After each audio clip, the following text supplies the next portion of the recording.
వార్తను ప్రకటిస్తూ క్రీస్తుని గురించి చెప్తా ఉంటే వారందరూ రాళ్ళు తీసుకొడుతున్నారంట.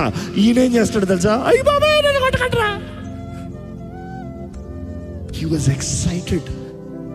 ఎందుకంటే స్టెఫెన్కి కనబడింది ఏంటి తెలుసా? వాళ్ళు రాళ్ళతో కొడతాం కాదు, ఆకాశం తెరబడతాం. యేసు ప్రభు నిలబడి ఉన్నాడంట. రా స్టెఫెన్, వెల్కమింగ్.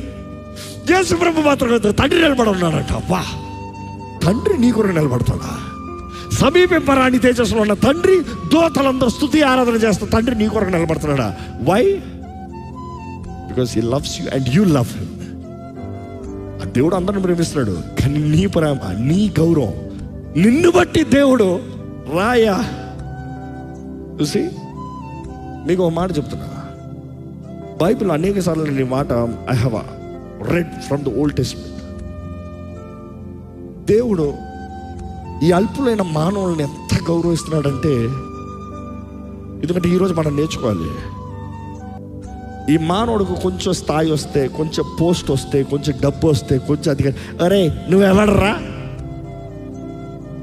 10 మంది సలాం కొడతా ఈడేదో గొప్ప అనే ఫీలింగ్లు వచ్చేస్తున్నాయి. 10 మంది నాకు సలాం కొడతాడు, నువ్వు అట్లా మాట్లాడుతూ నాకు అవ్వదు. ట్రూత్. కానీ దేవుడు దుమ్మిధూలు, దావీదు అంతకంటే అయ్యా దుమ్మిధూలు అంటే వాళ్ళమయ్యా మేము, మనల్ని గౌరవిస్తాం ఏంటంటే. బైబిల్లో ఒక మాట చూస్తాను నేను. దానియేలు దగ్గరికి గాబ్రియల్ వచ్చినప్పుడు, Daniel you are esteemed by God. ఆ మాట నేను పట్టుకునే మరలా చదివాను, ఎందుకంటే నాకు నిజంగా ఎక్కలే ప్రారంభంలో.